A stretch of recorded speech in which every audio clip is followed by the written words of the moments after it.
everybody, we're back again with another one. So today I'm actually going to do a balayage effect. So my girl here, as you can see, this is the before. She went to a hair school and she didn't like her results. They're not the worst, but she wanted it a little lighter. So I am just going in there and I decided to start in the back. So that is something that I've been really in my mind about lately, depending on what I'm doing. I'm trying to start more in the front and then work the very top so that it can lighten the most.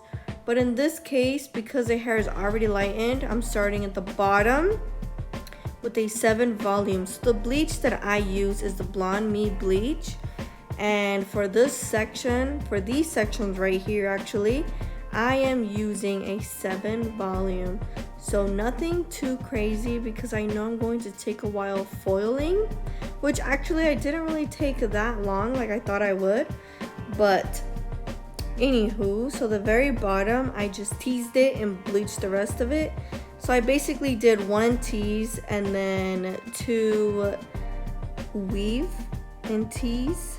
If that makes any sense to you. If you know, you know. If you don't know, well, eventually you will learn or you will see me do it. I can do that in a different video. But yeah, so this is just the technique that I'm using for my client. And honestly, this time around, I didn't really talk much because I was just trying to get this is like the main part of the service. The lightening to me is the main part of the service, because this is the part that you have to actually perfect, because it is basically the result of how the color is going to be. If you don't do the bleach right, the color, good luck.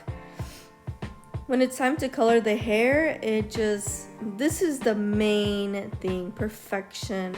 So I'm making sure I get a foil on the bottom and on the top inside of the foil, because after I'm done foiling the hair, I'm going to add a 5 double in with 10 volume, and I'm going to color, so basically lowlights / the balayage highlights with bleach.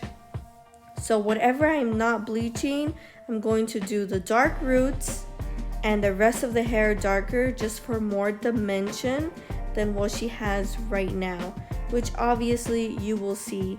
So let's just enjoy this foiling process. I will try to make it quick as possible. So yes, I hope you enjoy, and if you have any questions, feel free to comment below. I also meant to say cotton in the foil, not foil in the foil. My bad. But also, whenever you are bleaching hair in the foil, saturation is key. And I do recommend you don't brush it so much. I am actually brushing it a lot with my color brush, but I am just trying to get as much saturation as possible. I want to make sure it is all over and every piece of that hair in that foil is lightening. I don't want any dark spots in my foils. So that is why, if you're like, why is she brushing it so much? That is why I'm just making sure my saturation is hardcore. Normally, I'm trying not to brush it so much because it can take away from the service. But I've been doing this for a while and this is what works with me. It may not work for you, but hey, we all have our own techniques here. For this service, this is how I did it. And hopefully it's actually helpful to see different ways to do this type of hair stuff. But yes, anyways, let me shut up now. Enjoy the video.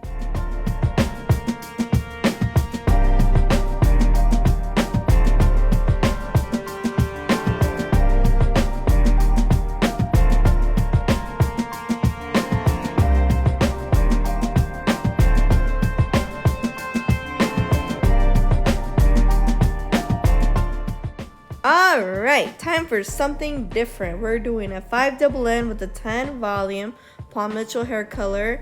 I am just basically saturating the roots and the weaved hair that is left out. So I'm going in between all of my foils, moving the foils, just getting in there, moving them around. And during this process, I actually have 2 timers. So one of them is running right now, and it's basically to know how long these foils have been on her hair, so I can check from the very first. And this is the after. Ta-da! Yes, very nice. This is the formula I'm using: 10N, 10PA, 10AA with the 10 volume. I'm really not trying to change the tone that it is. It's not a level 10, but I use the 10 just to mainly tone instead of like changing the tone of what the bleach hair is, if that makes any sense. Anyways, that's a formula that I used. I just put it all over, just saturated the whole hair with it, and then kind of brushed the ends. And this is honestly, this is satisfying. Taking the gloves off, love it. And this is another favorite part, covering it all up. So after this, I set a 20-minute timer, and I'm basically going off of my other timer. But oh, here we go, washing, drying. So here I'm going to wash it. Well, no, not wash it. Dry the hair, and then I'm putting mousse. I love putting mousse and hairspray before I curl the hair. It is my favorite. I don't know how many times I have to say favorite, but basically I love my job, my career. I just love it. Anyways, I do this, curl it, and then I comb through it, and she loved it. And that is honestly what matters. And I really do hope you guys enjoyed this video. If there's any more content you would like to see from me, I'm going to try and just film my work, because I love doing hair and it's kind of educational. Or if you're bored, it's actually very entertaining seeing what goes into a hair color service. Like when a girl says, I'm gonna get my hair done, and she takes like 4 hours or more, don't be upset or don't think she's anywhere. She's literally at the shop, because this, you think we just play with hair, but there's a lot that goes into it. But anyways, thank you so much for watching this video. I hope it helped. Hope it was entertaining. And yes, I will catch you in my next one. Bye.